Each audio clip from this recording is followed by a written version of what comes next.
जग्गी वासुदेव के आश्रम में दर्जनों नाबालिग लड़कियों के साथ क्या हुआ? Say something. What happened to your child? No. They should happen. Just question your children. They have been raped. Isa foundation की मां प्रदोता ने अपने सीक्रेट ईमेल्स में सदगुरु को ऐसे क्यों कहा कि अगर इन नाबालिग लड़कियों की बात बाहर आई तो आश्रम के लिए अच्छा नहीं होगा। About 36 young women who've been asked, just say you were raped. Jaggi Vasudev, मां प्रदोता और जग्गी की सबसे क्लोज महिला रही भारती वरदराज के इन इंटरनल ईमेल्स में ऐसा क्या है जो सदगुरु को जेल की सलाखों के पीछे भेज सकता है?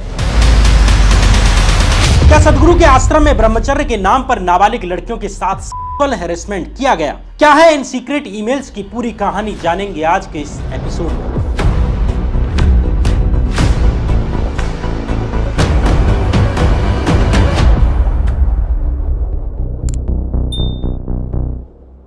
नमस्कार, मैं श्याम मीरा सिंह। जग्गी वासुदेव उर्फ सदगुरु देश और विदेश में जिनके लाखों समर्थक हैं, जो भारत के प्रधानमंत्री नरेंद्र मोदी से लेकर हॉलीवुड के फेमस एक्टर विल स्मिथ तक अपनी जान पहचान रखते हैं, जिनके पैरों की तस्वीर भी 3000 से ज्यादा रुपए की बिकती है और जो अपने भक्तों में खुद को भगवान शिव की तरह पेश करते हैं। I'm just a footprint of Shiva. If you follow the footprints, you will definitely get to the feet. Internet पर सदगुरु के पीआर वाली सैकड़ों वीडियोज आपने देखी होंगी, लेकिन आज हम सदगुरु की एक ऐसी दुनिया में ले जाएंगे जिसकी कहानी अभी तक बाहर नहीं आई है। ये कहानी है सदगुरु के आश्रम में सैकड़ों नाबालिग लड़कियों के ब्रह्मचारी बनाने के नाम पर किए जाने वाले शोषण की, जिसके ऑफिशियल ईमेल्स हमें हाथ लगे हैं। इन ईमेल्स को मैं आज आपके सामने पेश करने जा रहा हूं। इन ईमेल्स को मैंने खुद इन्वेस्टिगेट किया है, इसलिए जो भी इस वीडियो में कहूंगा सबूतों के आधार पर कहूंगा। अपनी कहानी को कहने से पहले मैं आपको ये वीडियो दिखाना चाहता हूं, जिसमें सदगुरु एक महिला के प्राइवेट पार्ट पर पैर रखते हुए नजर आ रहे हैं। इस वीडियो में खुद सदगुरु इस प्रोसेस को एक स्पिरिचुअल एक्टिविटी बता रहे हैं, जिससे एक एनर्जी निकलती है। जिस महिला के साथ सदगुरु ये सो कॉल्ड स्पिरिचुअल एक्टिविटी कर रहे हैं, ये कोई और नहीं बल्कि सदगुरु की सबसे क्लोज महिलाओं में से एक भारती वरदराज है। हालांकि हमारी आज की खबर भारती वरदराज की नहीं बल्कि दर्जनों उन नाबालिग लड़कियों की है जिनके साथ ब्रह्मचर्य की दीक्षा के नाम पर, इनिशिएशन के नाम पर सेक्सुअल हैरेसमेंट किया गया। लेकिन जिन ईमेल्स की बात मैं कर रहा हूं, उन्हें समझने के लिए सबसे जरूरी ये जानना है कि आखिर भारती वरदराज कौन है। हमारा उद्देश्य यहाँ पर ये इस्टेब्लिश करना है कि ऑफिशियली भारती जग्गी की कितनी क्लोज रही हैं। जग्गी वासुदेव के ईसा फाउंडेशन में उनका क्या रोल रहा है। ईसा फाउंडेशन से जुड़ी हुई अरुंधति सुब्रमण्यम ने अपनी सदगुरु की बायोग्राफी लिखी है और सदगुरु की इस बायोग्राफी में भारती का नाम 99 बार आता है। इससे अंदाजा लगाया जा सकता है कि भारती सदगुरु के कितनी क्लोज रही हैं। जग्गी वासुदेव की इस बायोग्राफी में भारती और सदगुरु के बारे में ऐसी कहानियां हैं जो ये बताने की कोशिश करती हैं जैसे सदगुरु और भारती का पिछले जन्मों का नाता है। 1993 में जब जग्गी वासुदेव ने ईसा योग केंद्र की स्थापना की, तब से अब तक भारती जग्गी के साथ रही हैं। अब हैं या नहीं हैं इसके बारे में मैं कंफर्म नहीं कर सकता, लेकिन ये सच है कि भारती की जग्गी वासुदेव के साथ निजता के कारण ही उन्हें ईसा फाउंडेशन से जुड़े अलग अलग संस्थानों का डायरेक्टर बनाया गया। 2005 में बनाए गए ईसा फाउंडेशन एजुकेशन कोयम्बटूर, जिसमें जग्गी वासुदेव भी ट्रस्टी बने थे, उसमें सदगुरु ने भारती को भी ट्रस्टी बनाया। इस ट्रस्ट डीड की पीडीएफ में आप जग्गी और भारती दोनों के नाम देख सकते हैं। कंपनी चेक वेबसाइट पर भारती वरदराज की प्रोफाइल चेक करने पर पता चलता है कि वे ईसा फाउंडेशन से जुड़ी करीब 6 कंपनियों जैसे त्रिशूल शेल्टर्स प्राइवेट लिमिटेड, ईसा बिजनेस प्राइवेट लिमिटेड, ईसा कैपिटल प्राइवेट लिमिटेड, त्रिशूल foundation private limited, Isa crafts private limited, Isa institute of inner sciences में भी डायरेक्टर रही हैं। ईसा एजुकेशन नाम की संस्था की एक पीडीएफ में भी देखा जा सकता है कि इस संस्था के फाउंडर जग्गी वासुदेव हैं और भारती इस संस्था के ट्रस्टियों में से एक है। साफ है भारती वरदराज जग्गी वासुदेव की काफी क्लोज हैं और ये हमने ऑफिशियली डॉक्यूमेंट्स के आधार पर प्रूव किया है। अब आते हैं मां प्रदोता नाम की दूसरी सन्यासिन पर। ईसा एजुकेशन संस्थान की साल 2017 की एनुअल रिपोर्ट के अनुसार मां प्रदोता ईसा एजुकेशन की ट्रस्टी रही हैं। ईसा एजुकेशन की इस एनुअल रिपोर्ट में इस संस्था की बोर्ड मीटिंग्स का भी जिक्र है, जिसमें आप साफ साफ पढ़ सकते हैं कि साल 2016 में मां प्रदोता और जग्गी वासुदेव की करीबी भारती वरदराज ने ईसा एजुकेशन की बोर्ड मीटिंग्स में कई बार भाग लिया है। ईसा एजुकेशन की ये रिपोर्ट बताती है कि मां प्रदोता ईसा एजुकेशन संस्था की करस्पॉन्डेंट है। ऊपर की जानकारी हमने ये इस्टेब्लिश करने के लिए बताई ताकि आप ये जान सकें कि मां प्रद्युता और भारती वरदराज दोनों ही जग्गी वासुदेव की करीबी रही हैं, खासकर भारती वरदराज। अब आते हैं मूल मुद्दे पर। 16 मई 2017 के दिन मां प्रद्युता ने ईसा फाउंडेशन की अपनी ऑफिशियल ईमेल आईडी से जग्गी वासुदेव को एक इंटरनल ईमेल भेजा। इस ईमेल में मां प्रद्युता ने सदगुरु से ब्रह्मचर्य के लिए तैयार की जाने वाली नाबालिग लड़कियों के एक बैच के बारे में कुछ चीजें शेयर की। मां प्रद्युता ने अपने इस ईमेल में लिखा है, नमस्कार सदगुरु, हमें 2 बैच के अनुभवों से लग रहा है कि मौन रहने के 60 दिनों के समय में बच्चों को सुबह 3 बजे जगाना बहुत मुश्किल काम है। इस कारण वे सूर्य नमस्कार और अन्य आसनों के दौरान गिर पड़ते हैं। वे इतने थके होते हैं कि दिन में जब वे सिद्धासन करते हैं तो वे सो जाते हैं। चाहे वे सूर्य कुंड में कितनी ही बार डुबकी लगा लें या अपने बालों को गीला कर लें, वे जितना भी जागने की कोशिश करते हैं उतना ही वे टिक नहीं पाते। एक समय के बाद वे हार मान लेते हैं क्योंकि नींद ही इतनी तेज आती है। इसलिए क्या हम इन्हें 4:30 बजे जगाना शुरू कर दें और उसी के अनुसार शेड्यूल बना लें। मां प्रद्युता सदगुरु को लिखे इस इंटरनल ईमेल में दूसरा मुद्दा उठाते हुए लिखती हैं, दीक्षा के दौरान लड़कियों को ऊपर के कपड़े उतारने के लिए कहा जाता है ताकि रीढ़ की हड्डी नग्न रहे। जैसा कि मैंने पहले ही बताया था कि मुझे इसे लेकर डाउट है। मुझे लगता है कि इस पर फिर से विचार करने की जरूरत है। ये ध्यान में रखने वाली बात है कि ये नाबालिग यानी कि माइनर लड़कियां हैं। वे कितनी भी आज्ञाकारी क्यों ना हो, हम उन सभी से ये एक्सपेक्ट नहीं कर सकते कि वे इसे गुप्त रखेंगी यानी सीक्रेट रखेंगी या इस बारे में बिल्कुल भी चर्चा नहीं करेंगी। लड़कियां होने के नाते उनकी ये प्रवृत्ति होगी कि वे इसे अभी ना सही तो कभी बाद में अपने माता पिता या किसी करीबी टीचर के साथ जरूर शेयर करेंगी। साथ ही वे यहाँ अपनी मर्जी से नहीं हैं बल्कि अपने माता पिता की वजह से यहाँ हैं और माता पिता को इसकी जानकारी नहीं है। ये बहुत खतरनाक है क्योंकि इसे एडल्ट और शायद इन बच्चों द्वारा भी पूरी तरह से अलग तरीके से समझा जा सकता है। हमने ये भी देखा है कि जब हम उन्हें दीक्षा से पहले ये करने के लिए कहते हैं तो उनके चेहरे का भाव बदल जाता है और उनके पास हम में से किसी के भी साथ इस पर चर्चा करने का कोई तरीका नहीं है। साथ ही वे बड़ी लड़कियां हैं और चाहे कितना भी समझाया जाए वे इन चीज़ों के बारे में सोचने लगती हैं। इसके अलावा अगर चीज़ें नेगेटिव हो गई तो ये संस्थान के लिए काफ़ी रिस्की होगा और जिस तरह के आजकल के पेरेंट्स हैं वे अंडरस्टैंडिंग या कमिटमेंट के मामले में पहले बैच के पेरेंट्स की तरह नहीं हैं। इसलिए अब से ये बेहतर होगा कि लड़कियों को उनके ऊपरी शरीर को ढककर ही दीक्षा दी जाए। मां प्रद्युता के इस ईमेल से पता चलता है कि सदगुरु के आश्रम में ब्रह्मचर्य की दीक्षा के नाम पर यानी कि इनिशिएशन के नाम पर नाबालिग लड़कियों के कपड़े उतरवाए जा रहे थे। उनसे कहा जाता था कि वे चेस्ट से ऊपर के कपड़े उतार कर आएं। दूसरा, नाबालिग लड़कियों के माता पिता को भी इसकी कोई खबर नहीं दी गई, उनसे कोई परमिशन नहीं ली गई थी कि उनकी बच्चियों के साथ ये किया जा रहा है, वो भी स्पिरिचुअलिटी के नाम पर। तीसरा, इस ईमेल में यह भी साफ है कि नाबालिग लड़कियां कपड़े उतारे जाने वाली प्रक्रिया से कंफर्ट नहीं है, खुश नहीं है। मां प्रद्युता ने खुद ही लिखा है कि ऐसा करवाने पर लड़कियों के मुंह उतर जाते थे। इसलिए मां प्रद्युता ने सदगुरु से 2 परमिशन मांगी, एक लड़कियों की दीक्षा कपड़ों में कवर करके ही करवाई जाए और दूसरा 60 दिन के मौन टाइम पीरियड में उन्हें 3 बजे जगाने के बजाय 4:30 बजे जगाया जाए। नाबालिग लड़कियों के द्वारा ये बात बाहर न बता दी जाए, इसलिए ही मां प्रद्युता ने सदगुरु को ये बात इंटरनल ईमेल से बताई, जिस पर सदगुरु ने लिखा यस टू बोथ यानी दोनों चीज़ों के लिए हाँ। जिन सूत्रों से हमें ये ईमेल मिला उनके द्वारा ये दावा किया गया कि ये ईमेल chamundi333@gmail.com सदगुरु द्वारा इस्तेमाल किया जाता है। दूसरा, जिस तरह ईसा फाउंडेशन की मां प्रद्युता ने अपने ईमेल को सदगुरु के नाम से संबोधित किया है, इससे भी ये पता लगता है कि इस ईमेल को सदगुरु ही चला रहे थे। फिर भी हम ये काम जांच एजेंसियों पर छोड़ते हैं कि वे ये पता लगाएं कि आखिर सदगुरु के आश्रमों में क्या हो रहा है और ये ईमेल सदगुरु का ही है या किसी और का है, क्योंकि सबूत के तौर पर हम कम से कम 2 ऑफिशियल ईमेल आईडी की ईमेल्स यहाँ दे रहे हैं, एक भारती का ईमेल और दूसरा मां प्रद्युता का ईमेल। तीसरा ईमेल जिसे मां प्रद्युता ने सदगुरु के नाम से संबोधित किया है, इसलिए इसके जांच की जिम्मेदारी का काम हम अपने आप पर नहीं रखते बल्कि जांच एजेंसियों पर छोड़ते हैं। इन इंटरनल ईमेल्स को पढ़ने से पता चलता है कि सदगुरु से यस टू बोथ जवाब मिलने के बाद मां प्रद्युता ने इस ईमेल को जग्गी वासुदेव की करीबी भारती वरदराज को फॉरवर्ड कर दिया। आगे भारती और मां प्रद्युता की बातचीत से पता चलता है कि मां प्रद्युता और भारती वरदराज के बीच इस बारे में पहले से ही बातचीत हो चुकी थी और भारती के कहने पर ही मां प्रद्युता ने सदगुरु को ये ईमेल किया था, जिसका जवाब मिलने के बाद ही मां प्रद्युता ने भारती को ये ईमेल फॉरवर्ड किए थे। मां प्रद्युता भारती वरदराज को ये ईमेल फॉरवर्ड करते हुए लिखती हैं, नमस्कार अक्का, नीचे ईमेल की बातचीत आपके रेफरेंस के लिए भेज रही हूँ। मुझे माफ़ करें, मुझे लगा था कि आपको पहले से ही इसकी जानकारी है और इसी कारण मैंने उस दिन चर्चा के दौरान आपको बताया था। खैर, मैं खुश हूं कि मैंने इस मुद्दे को फिर से उठाया, क्योंकि मेरे लिए इस मुद्दे को सदगुरु के सामने दोबारा प्रेजेंट करने में और अधिक क्लैरिटी और कन्विक्शन था और इससे एक पॉजिटिव रिस्पांस मिला। इस ईमेल से ये पता चलता है कि मां प्रदत्ता ने सदगुरु से पहले भी इसके बारे में बातचीत की थी और अपना कंसर्न जताया था, और बाद में भारती के कहने पर उन्होंने सदगुरु को दोबारा ऑफिशियल ईमेल से मेल किया है। मां प्रदत्ता के इस ईमेल के जवाब में भारती ने अपने ईसा फाउंडेशन के ऑफिशियल ईमेल से लिखा कि नमस्कारम मां, जैसा कि मैंने आपसे कहा था, मुझे बिल्कुल भी जानकारी नहीं थी कि यंग लड़कियों को उनके बाल ब्रह्मचारी दीक्षा के लिए यानी इनिशिएशन के लिए मंदिर में बिना ऊपरी वस्त्रों के आने के लिए कहा जा रहा है। ये पूरी तरह अस्वीकार्य है, अनएक्सेप्टेबल है। मैं आभारी हूं कि आपने सदगुरु से इस विषय पर बात की और इसे रोका।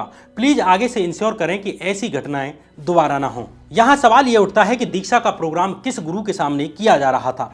क्या ये गुरु सदगुरु ही थे? आखिर सदगुरु के आश्रम में सदगुरु के अलावा और कौन इनिशिएशन करता है? इसलिए सबकी पहली उंगली तो सदगुरु की तरफ ही जाती है। अगर दीक्षा देने वाले सदगुरु नहीं हैं तो कौन है? अगर मां प्रदत्ता जिसे सदगुरु कहकर संबोधित कर रही हैं और वे सदगुरु ही हैं, तो इससे यह भी साफ होता है कि इनिशिएशन प्रोग्राम भी सदगुरु ही कर रहे होंगे, क्योंकि अगर कोई अन्य लड़कियों को बिना कपड़ों के बुलाकर इनिशिएशन करता तो सदगुरु पक्का उस पर सवाल तो उठाते, थोड़े आश्चर्यचकित होते, कोई प्रश्न करते। जिस तरह सदगुरु ने मां प्रदत्ता की रिक्वेस्ट पर सिर्फ यस टू बोथ लिखा, यानी दोनों चीजों के लिए हाँ लिखा, उससे यह आशंका प्रबल होती है कि इनिशिएशन भी संभवतः सदगुरु ही कर रहे थे। अगर सदगुरु नहीं थे और कोई था तो सदगुरु ने सवाल क्यों नहीं उठाया, एक्शन क्यों नहीं लिया? नाबालिग लड़कियों को कपड़े उतारने के लिए मजबूर करने वाले को माफ नहीं किया जा सकता, चाहे वे सदगुरु हों या सदगुरु के आश्रम के कोई और गुरु हों। पॉक्सो एक्ट 2012 यानी कि the protection of children from sexual offence act 2012 के अनुसार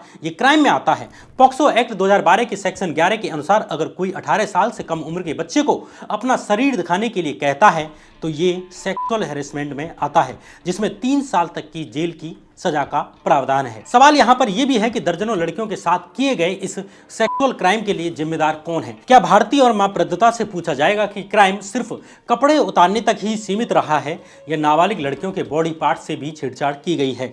जैसा कि हमने सदगुरु की शुरुआती वीडियो में देखा, क्या नाबालिग लड़कियों के साथ भी ऐसा ही किया गया? जग्गी वासुदेव के स्कूलों या आश्रमों में काम करने वाले लोगों द्वारा बच्चियों के साथ सेक्सुअल क्राइम की ये पहली खबर नहीं है, बल्कि और भी कई खबरें रही हैं जिनके बारे में हम इस वीडियो में आगे डिस्कस करने वाले हैं। कमाल की बात यह रही कि पीड़ितों ने तो यह भी आरोप लगाए कि जग्गी वासुदेव को इन क्राइम्स के बारे में सूचित भी किया गया, मगर उन्होंने कोई एक्शन नहीं लिया और ना ही पुलिस को सूचित किया, जिससे ये मामले आश्रम के अंदर ही दब गए। इन सब मामलों को हम डिटेल में इस वीडियो में एक एक करके डिस्कस करेंगे। सितंबर 2024 में कोयम्बटूर पुलिस ने ईसा फाउंडेशन से जुड़े एक डॉक्टर को अरेस्ट किया। इस डॉक्टर पर आरोप था कि उसने एक मेडिकल कैंप के दौरान आदिवासी समाज की 12 लड़कियों के साथ सेक्सुअल हैरेसमेंट किया। 17 अक्टूबर 2024 के दिन ईसा फाउंडेशन से जुड़े 2 फॉर्मर एम्प्लॉइज ने भी प्रेस कॉन्फ्रेंस करते हुए आरोप लगाया कि ईसा फाउंडेशन चाइल्ड सेक्सुअल एब्यूजर्स के लिए एक हब बन चुका है।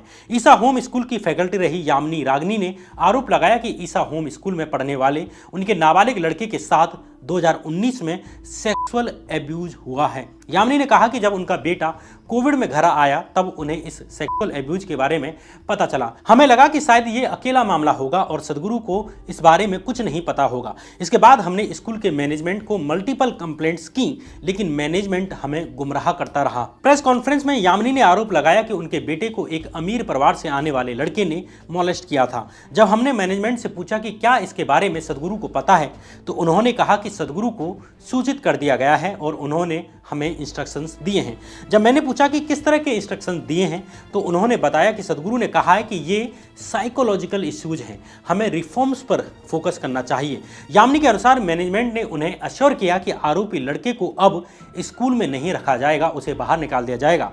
लेकिन बाद में उस लड़के को स्कूल में दोबारा आने दिया गया क्योंकि वह अमीर घर से आता है। यामिनी ने आगे कहा कि जब मैंने उन्हें दोबारा कहा कि वो उस लड़के को कैसे अलाउ कर सकते हैं जो मेरे और बाकी बच्चों के लिए खतरा है, इस पर उन्होंने कहा कि उसे सदगुरु ने खुद भेजा है। यहाँ सवाल ये उठता है कि आखिर जब सदगुरु और ईसा स्कूल के मैनेजमेंट को पता था कि एक बच्चे के साथ सेक्सुअल एब्यूज हुआ है तो उन्होंने पुलिस को सूचित क्यों नहीं किया। पॉक्सो एक्ट 2012 के सेक्शन 19 के अनुसार जिस भी व्यक्ति या संस्थान के किसी हेड को पॉक्सो एक्ट के अंदर होने वाले अपराध की जानकारी है, उसे पता है कि इस तरह का कोई अपराध हुआ है, तो उसे लोकल पुलिस को सूचना देनी अनिवार्य है। पॉक्सो एक्ट 2012 के सेक्शन 21 के अनुसार ऐसा न करने पर उस व्यक्ति को 1 साल तक की सजा का प्रावधान है। लेकिन इस केस में ना तो जग्गी वासुदेव ने और ना ही कॉलेज के मैनेजमेंट ने लोकल थाने को इस सेक्सुअल ऑफेंस के बारे में इन्फॉर्म किया, जो कि पॉक्सो एक्ट का खुला उल्लंघन है। यामिनी और उनके पति ने अपनी प्रेस कॉन्फ्रेंस में इन सीक्रेट ईमेल्स का भी जिक्र किया, जिनके बारे में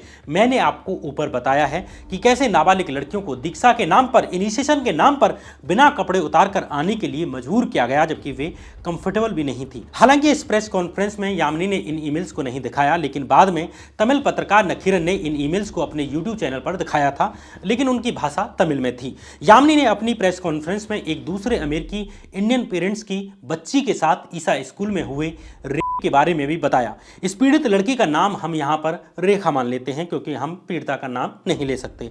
रेखा की मां ने इस प्रेस कॉन्फ्रेंस में फोन पर अपनी बात रखी। रेखा के साथ साल 2008 में ईसा स्कूल के पीटी टीचर द्वारा लगातार किया गया था, जब उसकी उम्र मात्र 8 साल थी। अपनी इन्वेस्टिगेशन के दौरान मैंने रेखा के पेरेंट्स से बात की। वे अमेरिका में रहते हैं, हालांकि हैं वे भारतीय, लेकिन फिलहाल वे अमेरिकी सिटीजन हैं। रेखा के पेरेंट्स ने मुझे बताया कि वे 2 साल पहले तक सदगुरु के भक्त थे और अभी अमेरिका से ही उन्होंने ऑनलाइन FIR कराने की कोशिश की है, लेकिन तमिलनाडु पुलिस अभी ऑनलाइन FIR दर्ज नहीं कर रही है, इसलिए वे जल्द ही अमेरिका से इंडिया आकर इसी महीने FIR लिखाएंगे।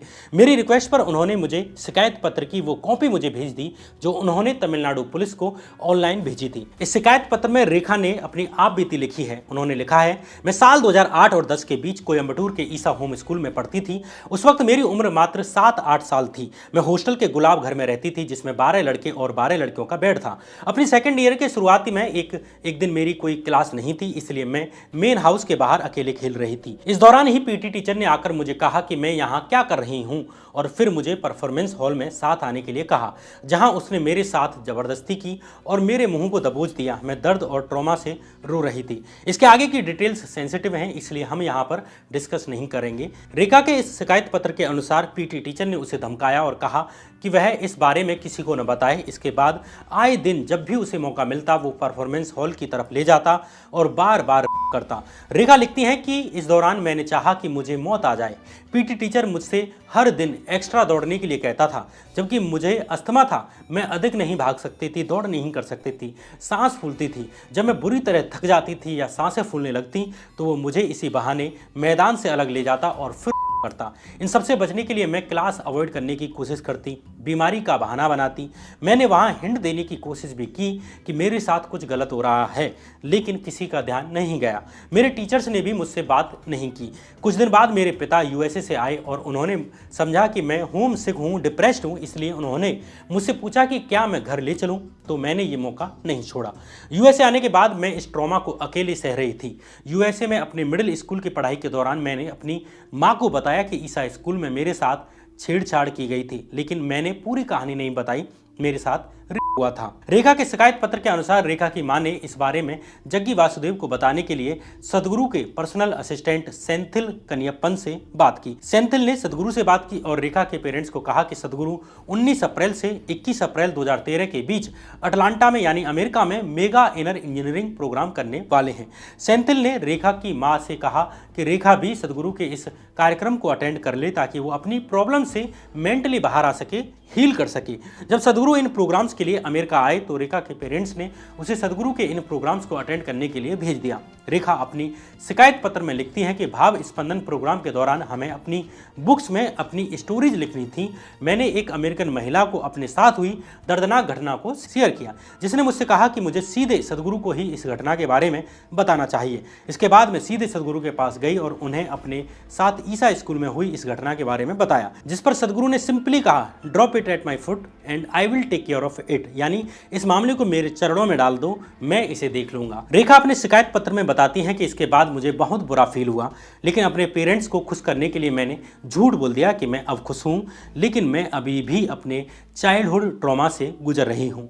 लेकिन मैं अपने माता पिता को इसलिए नहीं बता रही थी क्योंकि मैं उन्हें हर्ट नहीं करना चाहती थी, क्योंकि वो सदगुरु के भक्त थे। मैं पिछले कई सालों से थेरेपी ले रही हूँ ताकि अपने फ्रस्ट्रेशन निकाल सकूँ और उसे शेयर कर सकूँ। साल 2023 में मैं ग्रेजुएट हो गई। इसके बाद मैंने नवंबर 2023 में अपने नाना नानी से मिलने का प्लान बनाया। इस दौरान मैं बोस्टन में रह रही अपनी मौसी से मिलने गई, जिनके मेरी उम्र के ही इकलौते बेटे ने कुछ समय पहले ही सुसाइड कर ली थी। वो काफ़ी डिप्रेस्ड थी और रो रही थी। उनकी दशा मेरे जैसी ही थी, इसलिए मैंने उन्हें अपने साथ ईसा स्कूल में हुई घटना को शेयर कर दिया और कहा कि वो मेरे पेरेंट्स को इस बारे में ना बताएं। लेकिन जब मैं इंडिया आ गई तब मेरी मौसी ने मेरी माँ को सारी बातें बता दी। इसके बाद मेरी माँ ने सदगुरु के पर्सनल असिस्टेंट सेंथिल कन्हैयप्पन को कॉल किया और सदगुरु से मिलने के लिए अपॉइंटमेंट मांगा। इस पर उन्होंने कहा कि वे कल बताएंगे। बाद में कई कॉल्स करने के बाद सेंथिल ने कहा कि सदगुरु के पास अभी टाइम नहीं है, वे बिजी हैं और जल्द ही इंडिया वापस जाने वाले हैं, और फोन रख दिया। रेखा अपने शिकायत पत्र में लिखती हैं कि इसके बाद उन्होंने मेरे पेरेंट्स को हैरेस करना शुरू कर दिया। मेरे पिता सदगुरु के बहुत बड़े फॉलोअर थे। उन्होंने सदगुरु को 4 बाइकें भी गिफ्ट की थीं, जिन पर सदगुरु दुनिया घूमते हैं। मेरे साथ हुई घटना को जानने के बाद ही मेरे पेरेंट्स सदगुरु के ऑर्गेनाइजेशन से बाहर आए। मैं अभी भी अपने बचपन में हुई घटना से ट्रॉमा में हूँ, साथ ही इस बात से भी कि जिस आदमी को हम भगवान मानते थे उसने हमारी कोई मदद नहीं की। मैं ये कंप्लेंट इसलिए दे रही हूँ ताकि पीटी टीचर को सजा मिल सके और बाकी बच्चों को उससे बचाया जा सके। मैं किसी भी कोर्ट और जांच में सहयोग देने के लिए तैयार हूं। रेखा ने यह कंप्लेंट 3 जनवरी 2025 के दिन लिखी है, लेकिन अभी तक तमिलनाडु पुलिस ने इस कंप्लेंट पर एफआईआर दर्ज नहीं की है। रेखा की कहानी हो या यामिनी के पीड़ित बेटे की, या दीक्षा के नाम पर दर्जनों लड़कियों के कपड़े उतारने पर मजबूर करने की घटना हो, इन सभी घटनाओं में ये कॉमन है कि जग्गी वासुदेव को इन सब घटनाओं के बारे में सूचना मिली, लेकिन उन्होंने इन मामलों पर ध्यान देने के बजाय कोई एक्शन नहीं लिया। तमिलनाडु पुलिस ने हाल ही में यामिनी के पीड़ित बेटे के मामले में एफआईआर दर्ज कर ली है। रेखा की एफआईआर अभी बाकी है, कार्रवाई कब होगी ये मालूम नहीं। इसके पहले सितंबर 2021 में कोयम्बटूर के ईसा फाउंडेशन में योगा कैंप करने गई एक लड़की ने भी दिल्ली के साकेत में रेप की रिपोर्ट लिखाई थी। इसके बाद दिल्ली पुलिस ने ये एफआईआर कोयम्बटूर पुलिस को भेज दी थी। इसके बाद कोयम्बटूर पुलिस दिल्ली आई और पीड़िता के परिवार से मिली और बयान लिए। बाद में लड़की ने अपनी शिकायत वापस ले ली और इस तरह ये केस पीछे चला गया। इसके पीछे लड़की ने मुझे कारण बताया कि उसे ऐसा लगता था कि उसे न्याय तो मिलेगा नहीं, उल्टा उसकी मेंटल हेल्थ और अधिक खराब होगी, इसलिए उसने ये केस वापस ले लिया था। ईसा फाउंडेशन के मिले इन इंटरनल ईमेल्स को लेकर हमने ईसा फाउंडेशन से संपर्क किया और उनका साइड मांगा कि इन इंटरनल ईमेल्स पर उनका क्या कहना है। इस पर ईसा फाउंडेशन ने जवाब दिया कि ये ईमेल पूर्णतः फैब्रिकेटेड हैं और झूठे हैं और ये ईसा फाउंडेशन को बदनाम करने का एक सोचा समझा प्रयास है। ईसा फाउंडेशन के जवाब को आप स्क्रीन पर पढ़ सकते हैं। इसे लेकर मैंने जवाब दिया कि मैंने खुद जीमेल पर इन ईमेल्स को जांचा है, इन ईमेल से कोई छेड़छाड़ नहीं की गई है। मैंने ये भी कहा कि ये ईमेल्स ओरिजिनल हैं और खुद ईसा फाउंडेशन के ओरिजिनल ईमेल से किए गए हैं। मैंने ये भी पूछा कि क्या आपने मां प्रदोता या भारती से इसके बारे में पूछा है, अगर हाँ तो उन्होंने क्या जवाब दिया। इस सवाल का ईसा फाउंडेशन ने कोई जवाब नहीं दिया और अपनी वही बात दोहराई कि ये ईमेल्स फैब्रिकेटेड हैं और सदगुरु को बदनाम करने की साजिश है। ईसा फाउंडेशन ने मुझे ये भी चेतावनी दी कि अगर मैं इन ईमेल्स को पब्लिकली पब्लिश करूंगा तो वे मुझ पर कानूनी कार्रवाई करेंगे और मानहानि का केस करेंगे। ईसा फाउंडेशन ने मुझसे ये भी पूछा कि आखिर मैंने किस तरीके से इन ईमेल्स को वेरीफाई किया। यहाँ आप स्क्रीन पर देख सकते हैं कि किस प्रकार ये ईमेल कोई एडिटेड नहीं है। खुद जीमेल पर शो ओरिजिनल का ऑप्शन आता है, जिसे ओपन करने पर पूरी फाइल खुल जाती है। इसके बाद हमने डाउनलोड ओरिजिनल भी क्लिक किया, जिसमें आप साफ देख सकते हैं कि ये ईमेल्स फैब्रिकेटेड या एडिटेड नहीं हैं, बल्कि ईसा फाउंडेशन की भारती वरदराज और मां प्रदोता की ऑफिशियल ईमेल से हैं। इसमें आप मां प्रदोता द्वारा जिसे सदगुरु कहकर संबोधित किया जा रहा है उस ईमेल को भी चेक कर सकते हैं। इंटरनल ईमेल्स का मामला काफ़ी सीरियस है, जिसमें ब्रह्मचर्य के नाम पर लड़कियों के कपड़े उतारने के लिए उन्हें मजबूर किया गया। सदगुरु के आश्रम में कौन सा बाबा ऐसी दीक्षा दे रहा है, या खुद सदगुरु ऐसी कौन सी दीक्षा दे रहे हैं जिसमें लड़कियों को कपड़े उतारने पर मजबूर किया जा रहा है। इसकी सूचना पुलिस को क्यों नहीं दी गई? क्या तमिलनाडु सरकार और मुख्यमंत्री M.K. स्टालिन और केंद्र सरकार सदगुरु के आश्रम में हुए मास सेक्सुअल हैरेसमेंट की आशंका जताने वाले इन इंटरनल ईमेल्स की जांच कराएगी? ये संभव है कि समाज और सदगुरु के इन्फ्लुएंस के कारण ये पीड़ित महिलाएं सामने ना आए, समाज के डर के मारे ना आए, शर्म के मारे ना आए, लेकिन अपराधियों को केवल इसलिए नहीं छोड़ा जा सकता क्योंकि पीड़ित सामने नहीं आ रहे। अगर तमिलनाडु पुलिस ठीक से जांच करेगी तो सदगुरु के आश्रम के और भी सच सामने आएंगे और पीड़िताओं को न्याय मिल सकेगा। इन इंटरनल ईमेल्स की पीडीएफ आप मेरी वीडियो के डिस्क्रिप्शन बॉक्स में देख सकते हैं। मैंने इन इंटरनल ईमेल्स से एक बड़ी लीड दी है। आगे का काम जांच एजेंसियों का है, पुलिस का है और कोर्ट का है। जग्गी वासुदेव के ईसा फाउंडेशन के इन इंटरनल ईमेल से आपको क्या लगता है? क्या सरकार इन ईमेल्स की जांच कराएगी या जग्गी वासुदेव को सरकार हाथ भी नहीं लगाएगी? इस मामले पर आप क्या सोचते हैं? कमेंट बॉक्स में बताएं। अगर पहली बार आप हमारी वीडियो देख रहे हैं तो आपसे कहूंगा कि आप हमारी बाकी वीडियोस भी देखें। अगर आप हमारे चैनल को सब्सक्राइब करेंगे, वीडियो को लाइक करेंगे और कमेंट करेंगे तो इससे हमारा मनोबल बढ़ता है और इस तरह की वीडियो लाने में हमें और मदद मिलती है। तब तक के लिए बने रहिए इसी चैनल पर। नमस्कार।